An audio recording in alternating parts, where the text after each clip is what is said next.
그날 저녁 나는 평소처럼 국을 끓이고 있었다. 된장국이 팔팔 끓어오르던 그때 식탁 위에서 남편 휴대폰이 진동했다. 낯선 번호였다. 한 번, 두 번, 세 번 진동이 이어지고도 남편은 욕실에서 나오지 않았다.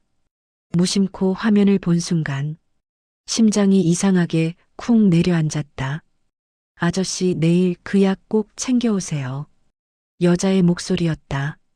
낯설고도 부드럽게 웃는 목소리. 통화가 끊기자 가슴이 두근거렸다. 뭔가 잘못 들은 걸까? 아니면 정말 여자의 목소리였을까? 남편이 욕실 문을 열고 나왔다. 누가 전화했어? 모르겠어. 그냥 번호만 찍혀 있던데. 그는 아무렇지 않게 대답하며 수건으로 머리를 닦았다. 그런데 나는 그 순간 알았다. 그의 눈빛이 아주 잠깐 흔들렸다는 걸. 다음 날, 남편은 출근 준비를 하며 휴대폰을 들고 화장실로 들어갔다. 평소엔 절대 안 그러던 사람인데 아침부터 문을 잠그고 한참을 있었다. 물이 흐르는 소리 사이로 낮은 목소리가 들렸다. 나는 숨을 죽이고 문 앞에 섰다. 걱정 말아요. 내가 갈게요. 오늘은 회사 일 있다고 말할게요.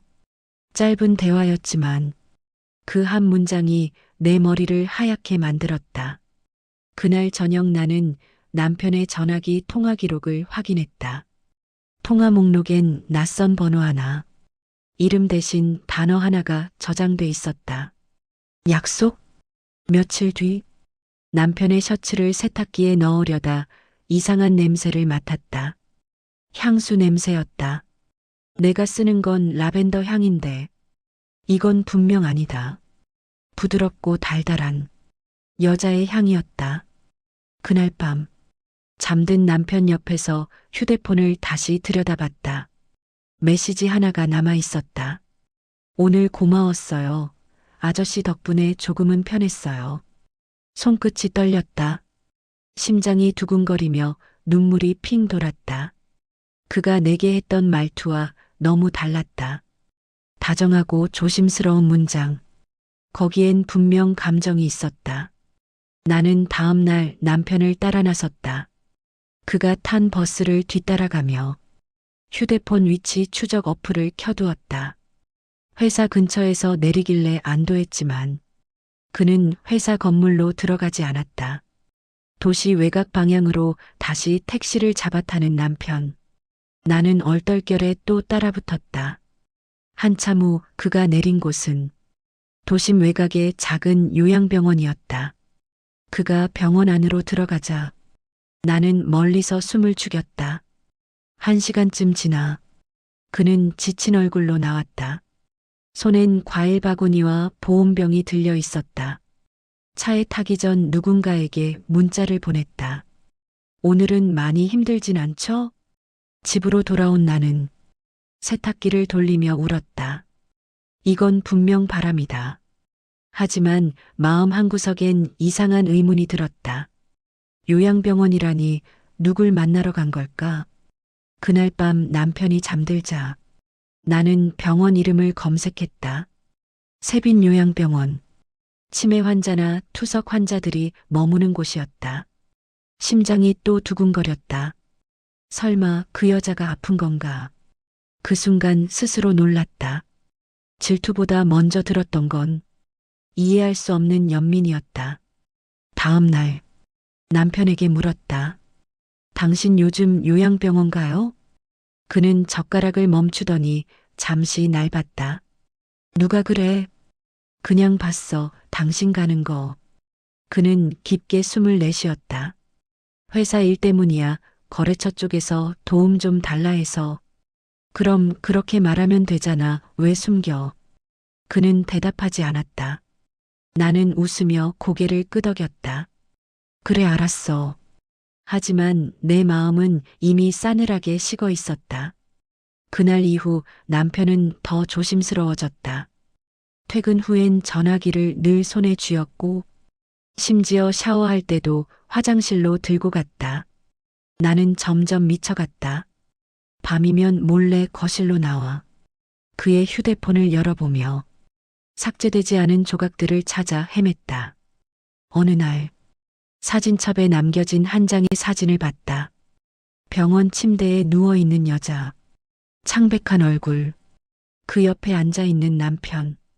그의 표정엔 미소도 없었다. 그냥 묵묵히 그녀의 손을 잡고 있었다. 며칠 동안 나는 아무 말도 하지 않았다.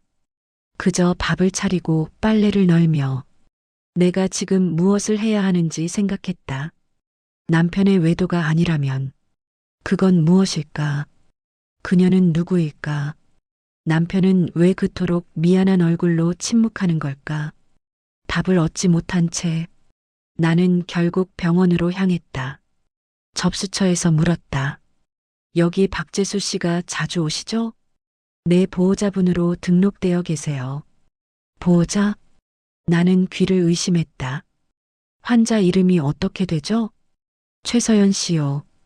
그 이름이 낯설게 들렸다. 그러나 내 머릿속에서 이상하게 울렸다. 최서연. 왜 이렇게 마음이 불안할까? 나는 조용히 복도를 걸었다. 투석실 유리창 너머 창백한 얼굴의 여자가 눈에 들어왔다. 그녀의 눈빛이 이상하게도 나를 향했다. 마치 나를 기다리고 있었던 것처럼. 그녀는 천천히 입모양으로 말했다. 죄송해요. 순간 눈물이 났다. 이해할 수 없었다. 왜 미안하다는 말이 내 가슴을 이렇게 아프게 하는지. 그날 밤 남편에게 물었다. 그 여자 누구야? 그는 아무 말도 하지 않았다. 그의 눈빛엔 피로와 죄책감이 섞여 있었다. 나는 한참을 기다리다 말했다. 말 안 하면 나 병원 다시 갈 거야. 그제야 그는 고개를 들었다. 그 사람 내 예전 약혼자야. 순간 공기가 멈춘 듯 했다. 뭐라고? 내가 군대가 있을 때 부모님이 사고로 돌아가셨고 그녀 혼자 남았어. 그때 병이 생겼는데 내가 결혼하자고 약속해놓고 떠났어. 그게 평생 마음에 걸렸어. 그냥 돕고 싶었을 뿐이야. 나는 아무 말도 할 수 없었다. 목구멍이 꽉 막혔다. 그는 눈을 감은 채 말했다. 미안해. 숨긴 건 잘못이야. 하지만 그건 사랑이 아니야. 그냥 미안함이야. 그날 이후 나는 남편을 예전처럼 볼 수 없었다. 그가 거짓말을 한 건 맞다. 하지만 그 거짓말의 이유가 너무 슬펐다.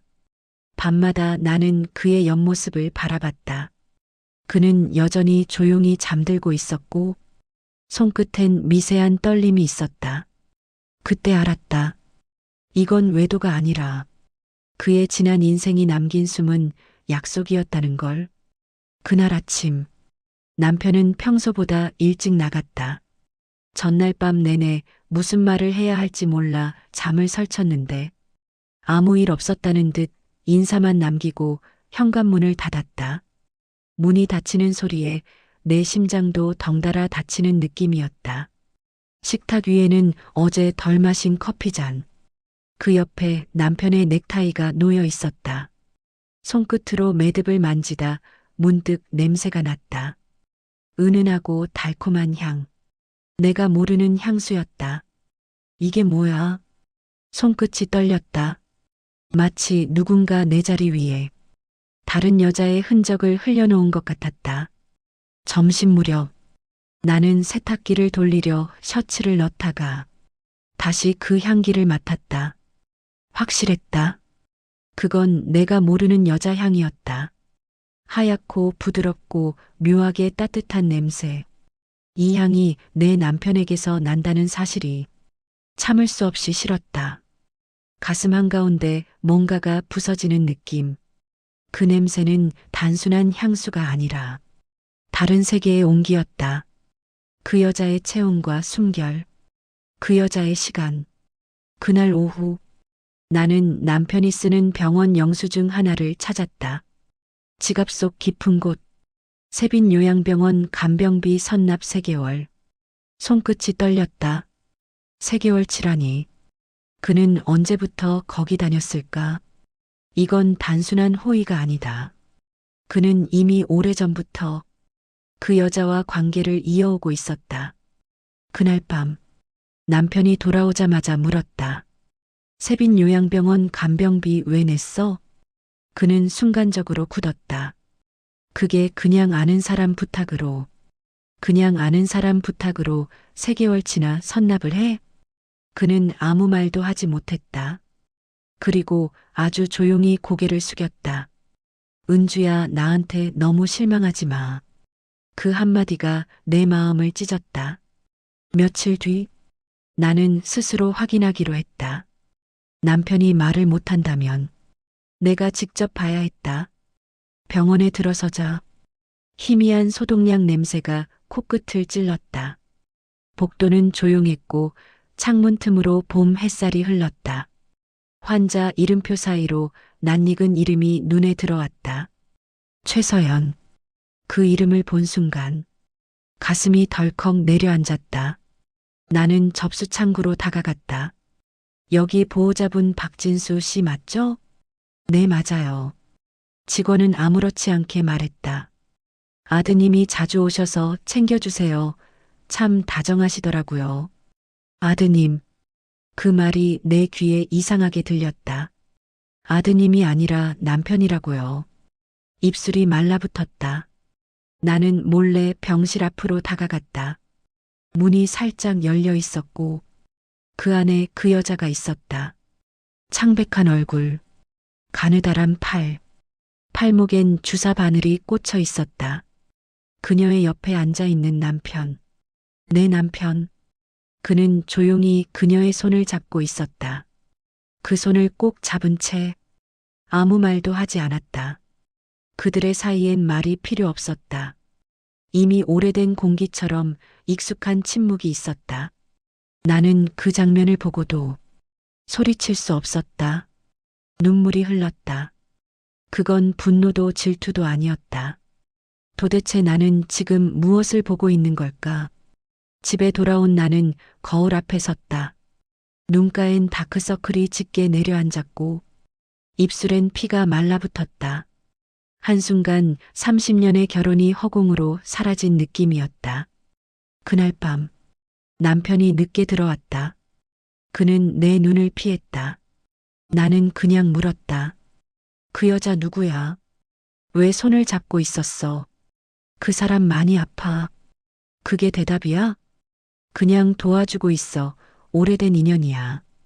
그의 말은 너무 조용해서 더 무섭게 들렸다. 며칠 후 나는 남편의 차를 몰래 따라갔다. 그는 퇴근 후 바로 병원으로 향했다. 나는 멀리서 지켜봤다. 그가 병실 문을 열고 들어가자 그 여자가 미소를 지었다.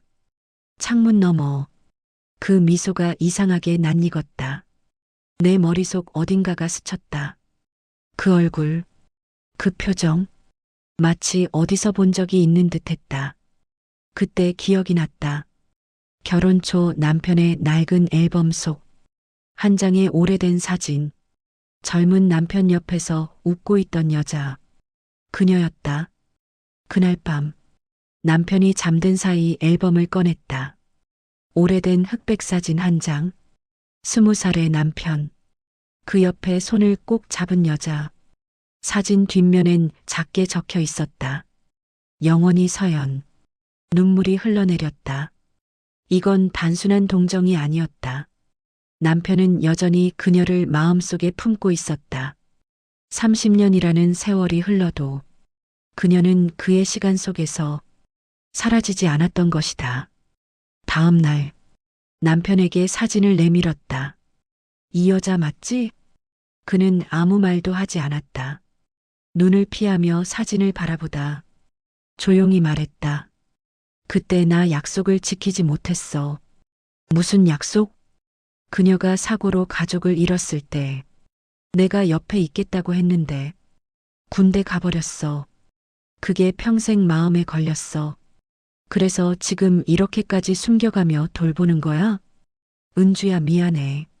그냥 미안해서 그뿐이야.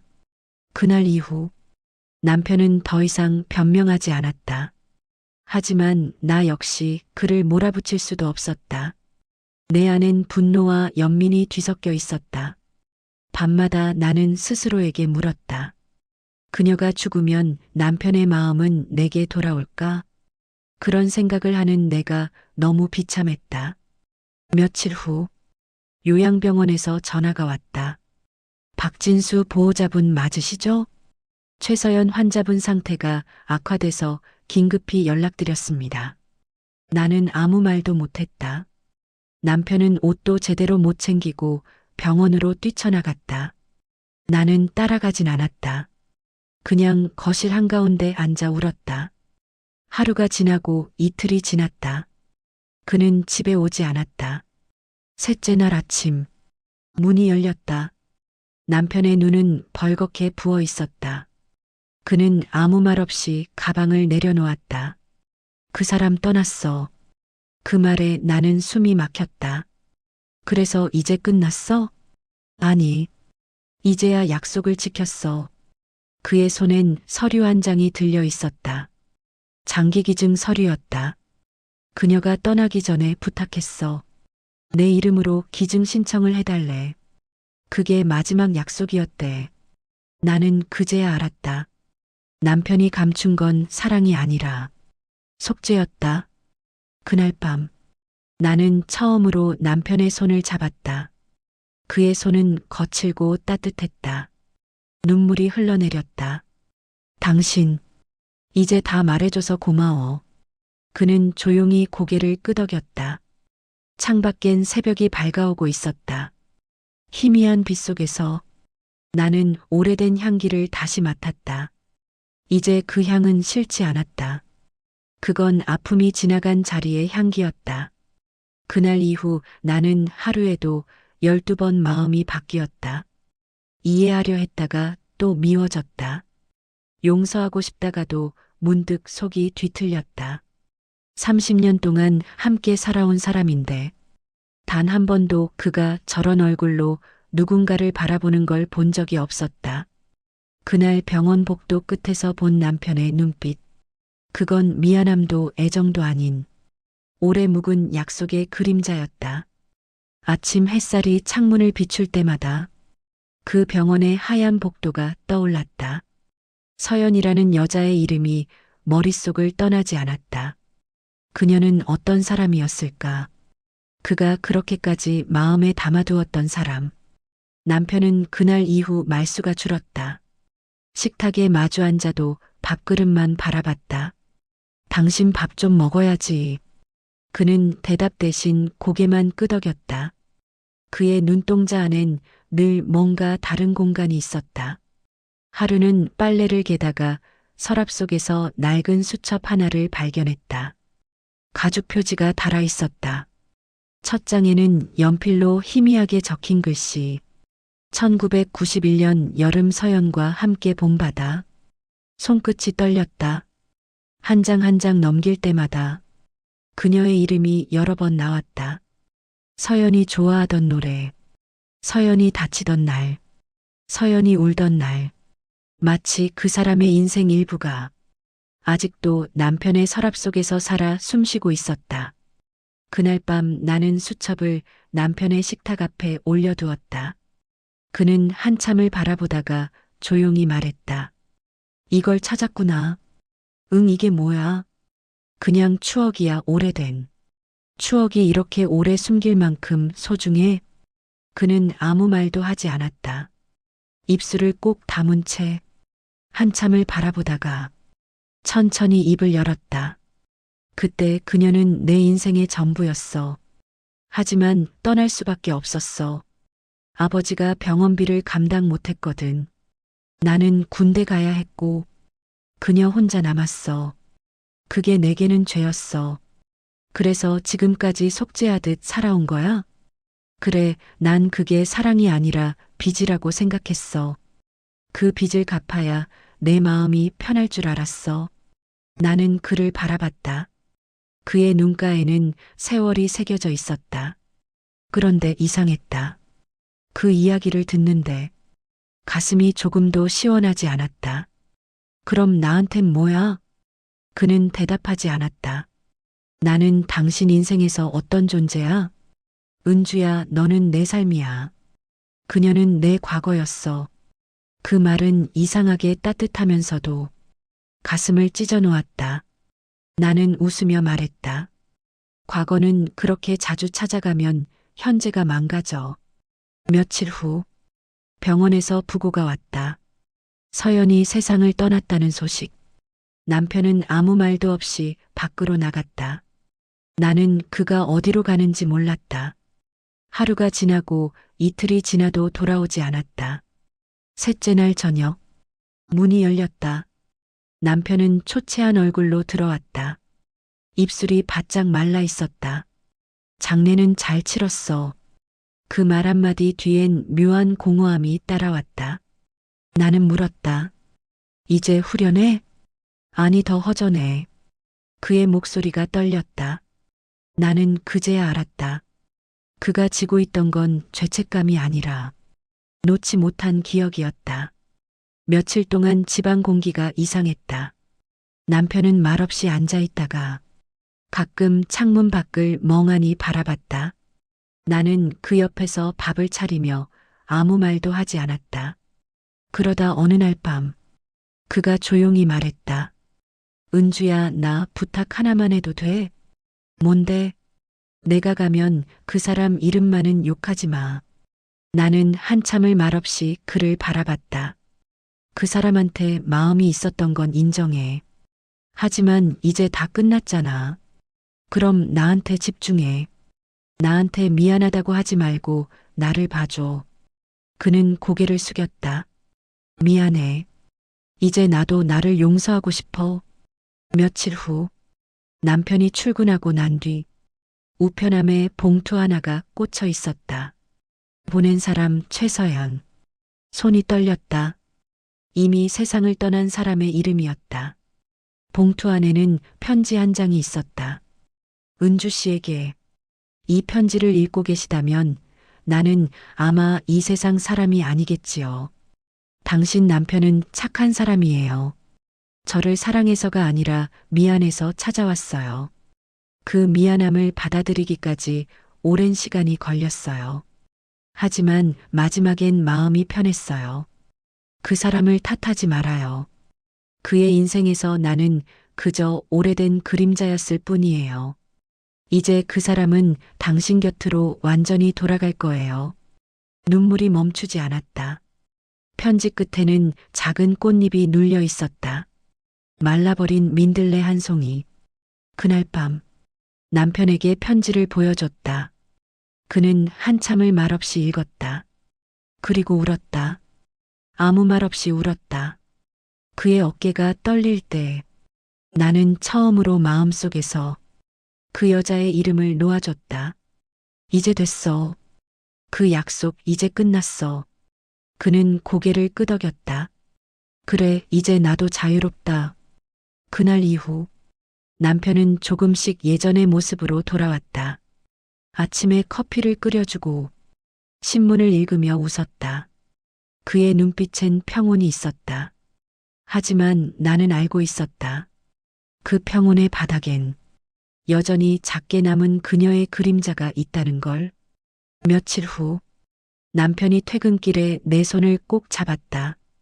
은주야, 고마워. 뭐가? 내 과거를 받아줘서, 그리고 아직 내 옆에 있어서. 나는 고개를 끄덕였다. 당신이 약속을 지켰다면 이제 나랑도 약속해. 무슨 약속? 다음 생에는 나 먼저 만나줘. 그는 잠시 웃었다. 그건 약속 못해. 이번 생에서 너무 힘들었거든. 다음 생엔 그냥 친구로 살자. 우리는 그렇게 웃었다. 웃음 속엔 지난 세월의 눈물이 섞여 있었다. 그날 밤 잠든 남편의 손을 잡으며 나는 생각했다. 사람의 마음엔 누구나 말하지 못한 약속 하나쯤은 숨어 있다. 그건 배신이 아니라 시간이 남겨둔 미련 같은 것. 그걸 이해하게 된 순간 나는 처음으로 그의 진심이 보였다. 그날 이후로 남편은 조금씩 변했다. 이제 더 이상 병원 얘기를 하지 않았고 저녁이면 나를 바라보며 웃었다. 나는 그 웃음이 고마우면서도 한편으로는 이상했다. 그의 눈빛 속에는 아직 말하지 않은 무언가가 있었다. 어느 날 밤 잠든 남편의 손을 잡고 있는데 그의 가슴이 이상하게 들썩였다. 숨소리가 거칠고 불안했다. 손끝이 차가워졌다. 진수야, 괜찮아? 그는 대답 대신 가볍게 웃었다. 요즘 피곤해서 그래. 병원 가봤어?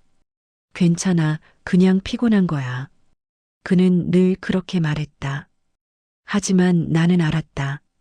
그의 눈밑이 점점 더 어두워지고 있었다. 며칠 후, 그가 출근하고 난 뒤 셔츠를 정리하다 주머니 속에서 병원 영수증이 나왔다. 신장내과 정기검사 투석 결과 이상. 순간 머리가 하얘졌다. 손끝이 떨려 영수증을 제대로 잡을 수가 없었다. 그날 밤 남편에게 물었다. 당신 요즘 어디 아파? 아니, 괜찮다니까. 이건 뭐야, 신장검사? 그는 잠시 말을 잃었다. 그리고 천천히 고개를 숙였다. 들켰네. 언제부터야? 한참 됐어. 몇 년 전부터였는데. 요즘은 좀 심해졌어. 왜 말 안 했어? 너한텐 걱정시키기 싫었어. 그 순간 숨이 막혔다. 그는 병을 숨겼다. 그녀를 돌보던 그 시간 동안 정작 그는 더 아팠던 거였다. 나는 그를 바라봤다. 그럼 서연 씨 돌본 것도. 그는 고개를 끄덕였다. 나보다 먼저 간 사람이 어떤 기분인지 알고 싶었거든. 그게 무슨 말이야?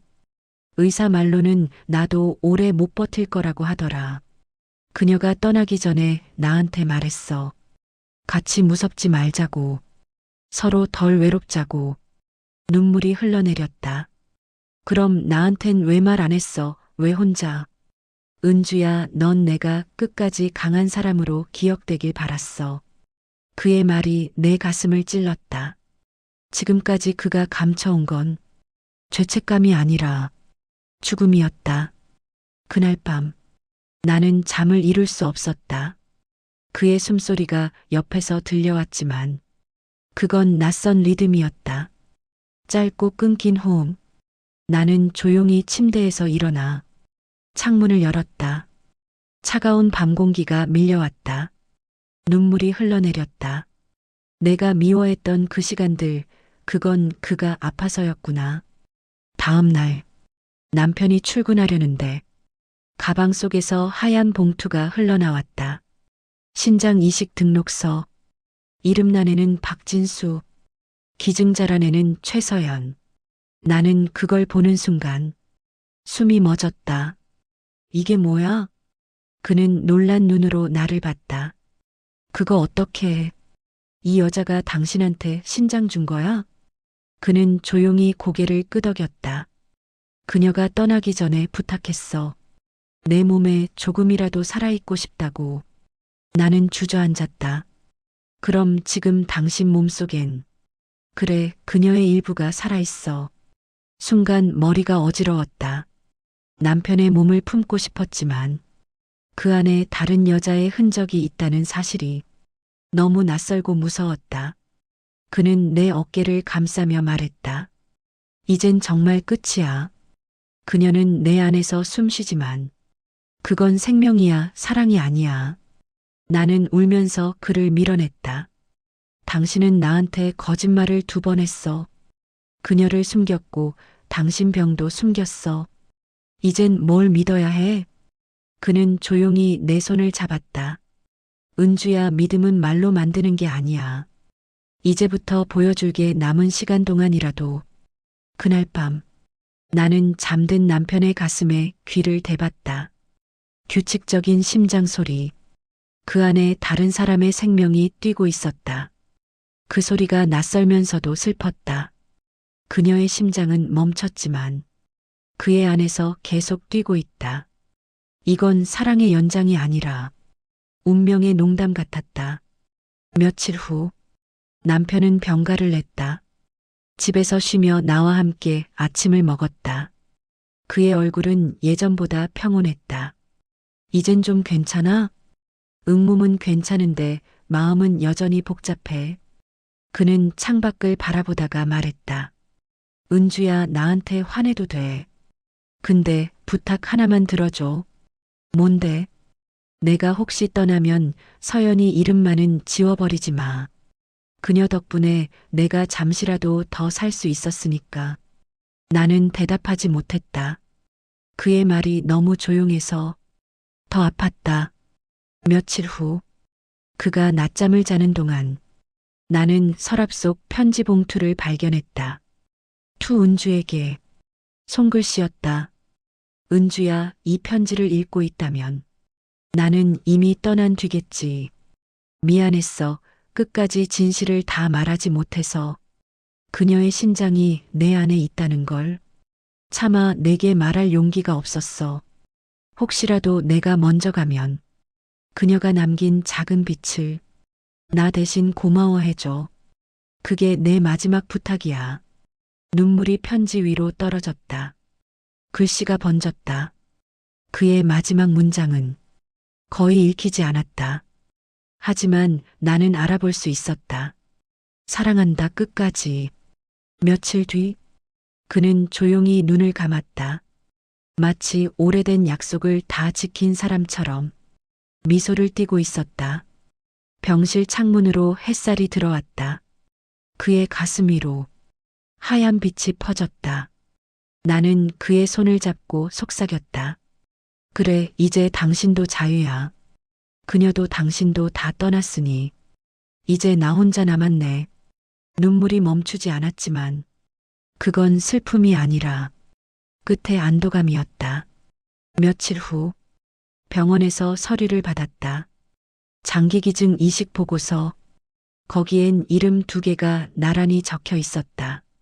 기증자 최서연, 수혜자 박진수, 그리고 맨 아래 배우자 동의자 김은주. 나는 순간 숨이 멎었다. 내가 서명했었다. 그때 그는 그냥 서류상 확인이야라고 말했었다. 그 서류가 바로 이것이었다. 그때 깨달았다. 그는 나를 속인 게 아니라 내가 모르는 사랑을 대신 감당한 것이었다.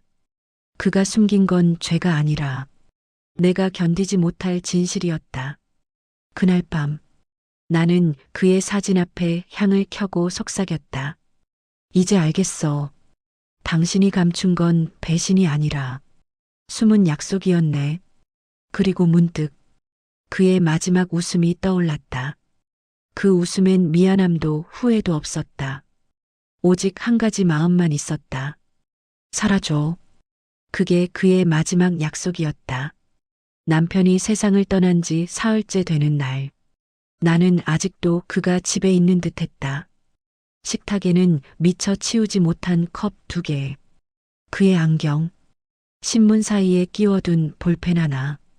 모두 그대로였다. 하루 종일 집안이 조용했다. 텔레비전 소리도 꺼두었다. 냉장고의 윙 소리마저 어쩐지 숨을 참고 있는 것 같았다. 그의 목소리가 들릴 듯했다. 은주야, 커피 마실래? 나는 무심코 대답했다. 응, 진하게. 그런데 대답이 돌아오지 않았다. 그제야 눈물이 흘렀다. 밤이 되자 더 이상 견딜 수가 없었다. 불을 끄고 그의 사진 앞에 앉았다. 사진 속 그는 여전히 따뜻한 눈으로 웃고 있었다. 진수야, 거기서는 아프지 않지? 대답은 없었다. 하지만 이상하게 그의 숨결이 느껴졌다. 그날 밤 꿈을 꾸었다. 전화벨 소리가 울렸다. 받아보니 그의 목소리였다. 조용하고 낮은 목소리. 은주야, 나야. 진수야, 당신 어디야? 괜찮아, 여기선 아프지 않아. 거기라니, 거기가 어딘데? 너무 멀지도 가깝지도 않은 곳이야. 그냥 바람 사이 어딘가. 나는 울먹이며 말했다. 당신 너무 미워. 왜 나한테 아무 말도 안 했어? 왜 나 혼자 남겨두고 갔어? 그는 한참을 말없이 있다가 조용히 말했다. 미안해, 나도 끝까지 함께하고 싶었어. 근데 그게 내 욕심이었어. 이젠 내가 살아야 할 차례야. 꿈에서 깬 나는 눈물이 범벅이었다. 손에는 남편의 휴대폰이 쥐어져 있었다. 그의 전화번호 목록을 열었다. 맨 위엔 약속? 그 이름이 아직도 지워지지 않았다. 손끝으로 그 번호를 눌렀다. 지금은 없는 번호입니다. 기계음이 들리는 순간 가슴이 무너졌다. 하지만 그 순간 메시지함에 알림 하나가 떴다.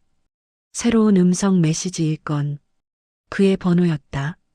손이 떨렸다. 플레이 버튼을 눌렀다. 은주야, 혹시 이걸 듣고 있다면 나는 아마 그곳에 없겠지. 미안해, 마지막까지 약속을 하나 더 숨겼어. 내 안에 있는 그녀의 심장을 내가 죽은 뒤엔 다른 사람에게 기증했어. 그녀의 일부와 내 일부가 또 다른 생명으로 이어졌어. 그게 우리가 세상에 남길 마지막 선물이야. 너무 울지 마. 그녀도 나도 내 눈물로 남고 싶진 않아. 너는 살아야 해. 그게 내 진짜 약속이야. 음성이 끝났지만 나는 다시 처음부터 재생했다. 몇 번이고 그의 숨소리를 다시 들었다. 그 목소리가 방 안가득 울려 퍼졌다. 며칠 후 나는 병원으로 찾아갔다. 기증 수혜자 명단에 이름이 있었다. 기증받은 사람 김선미 18세. 고등학생이었다. 그 아이의 어머니가 나를 알아봤다. 혹시 박진수님 배우자분이세요? 나는 고개를 끄덕였다. 그녀는 눈물을 닦으며 말했다. 따님 덕분에 우리 아이가 다시 숨 쉬어요. 정말 감사합니다. 나는 멍하니 웃었다. 따님이 아니라 남편이에요.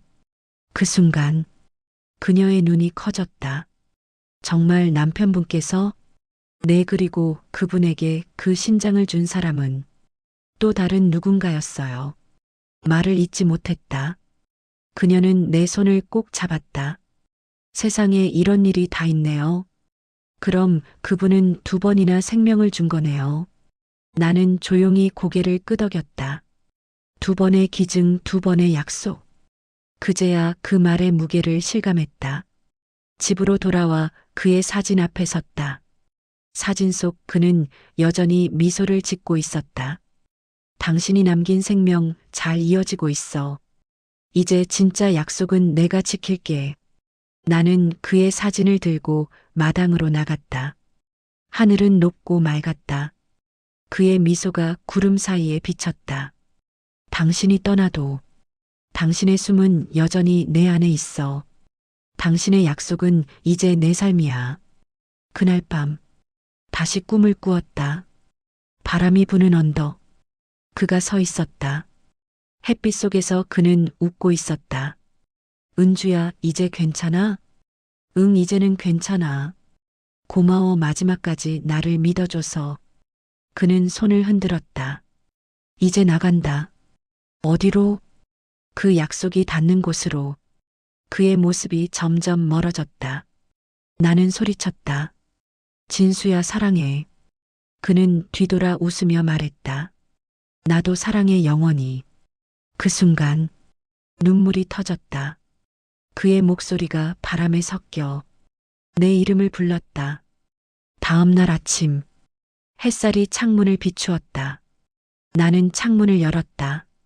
차가운 바람이 들어왔다. 그 안에 어디선가 익숙한 향이 섞여 있었다. 라벤더 향. 나는 미소를 지었다.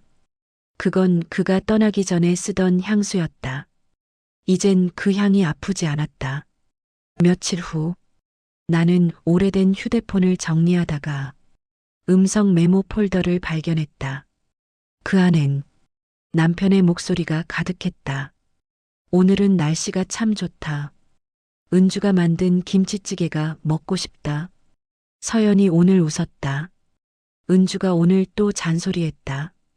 그래도 난 그 잔소리가 좋다. 그의 일상, 그의 마음, 그의 시간. 모두 내 안에 남아 있었다. 나는 그 파일을 하나씩 들으며 울다 웃었다. 그의 목소리가 내 심장을 어루만지는 듯 했다.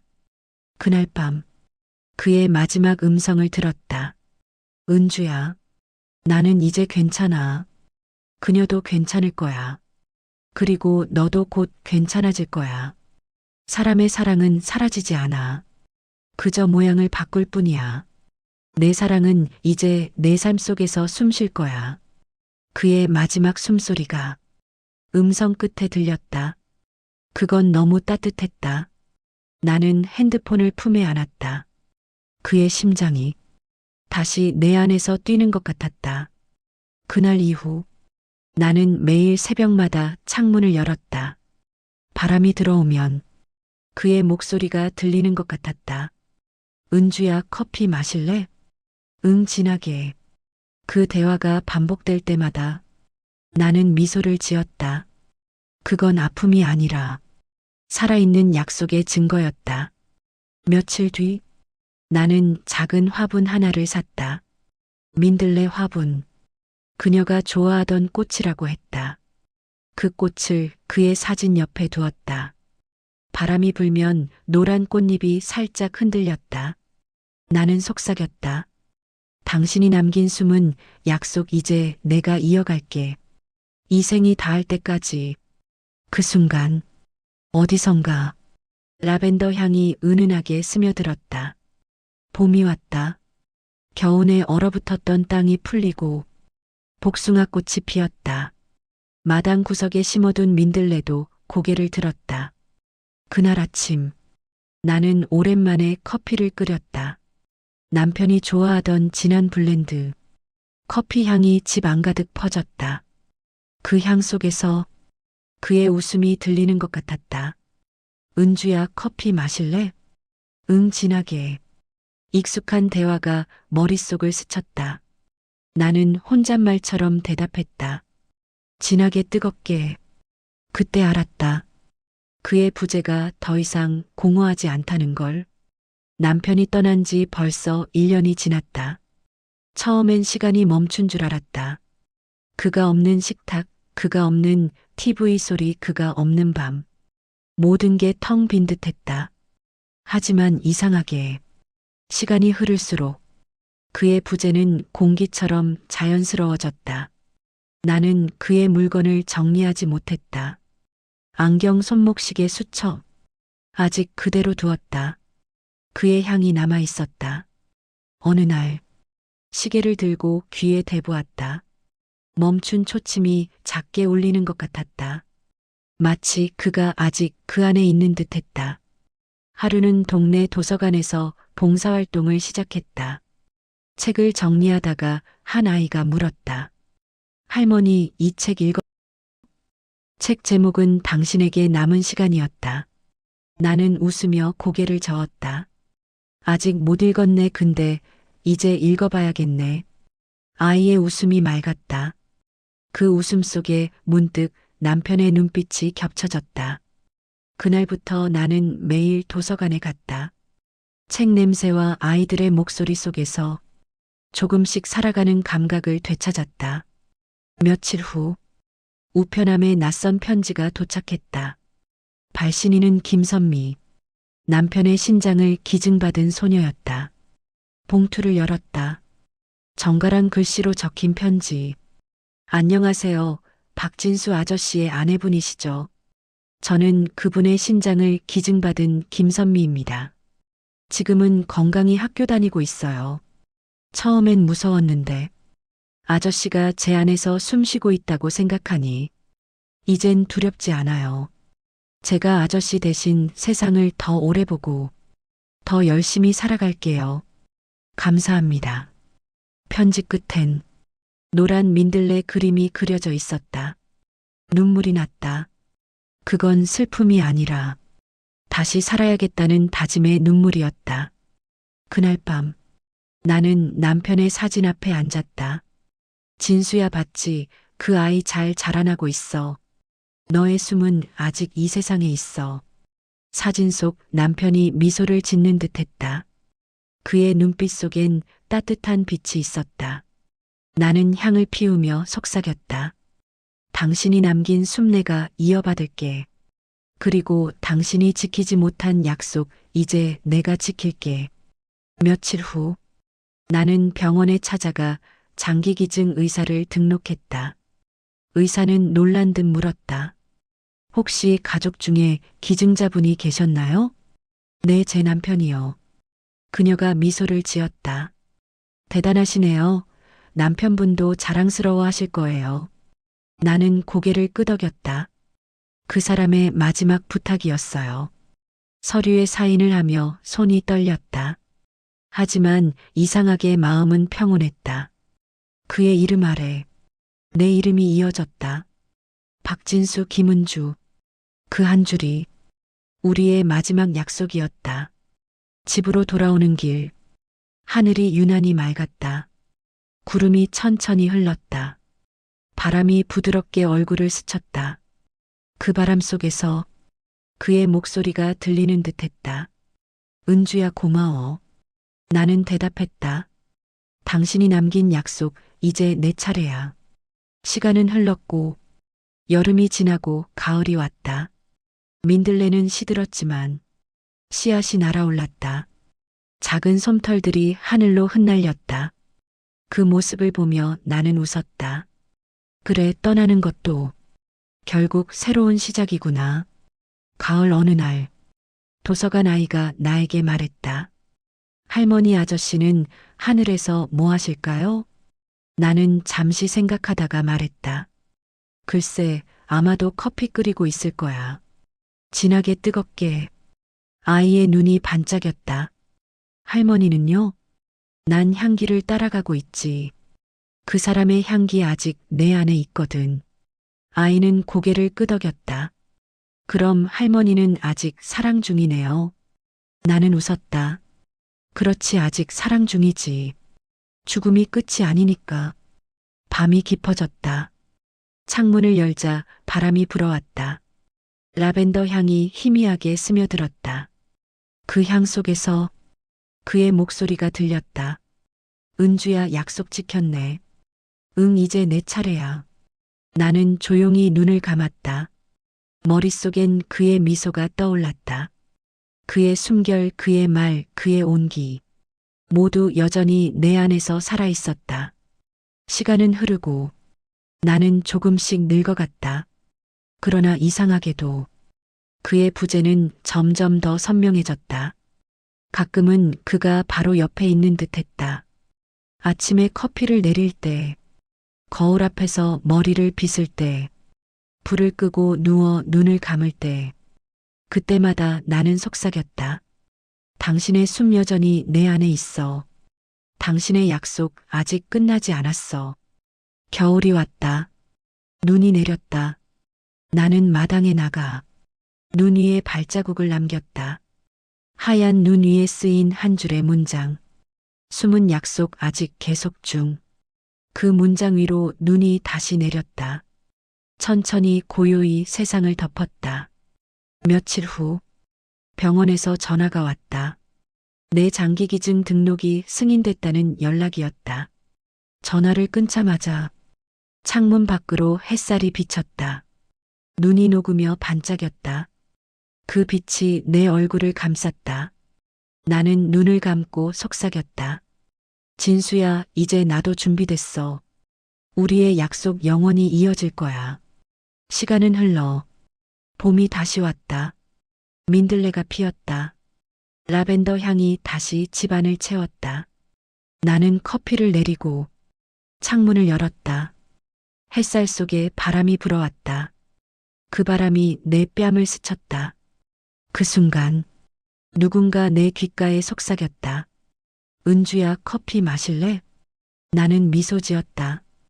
응, 진하게 뜨겁게. 그리고 속삭였다. 당신의 숨은 약속, 이제 내 삶이야. 그날 저녁 하늘은 유난히 붉었다. 노을이 지는 하늘 아래 민들레 씨앗 하나가 날아올랐다. 그건 마치 누군가의 숨결처럼 따뜻하고 부드럽게 흔들렸다. 나는 그걸 바라보며 속삭였다. 잘 가, 진수야. 다음 생에도 또 만나자. 이번엔 내가 먼저 찾아갈게.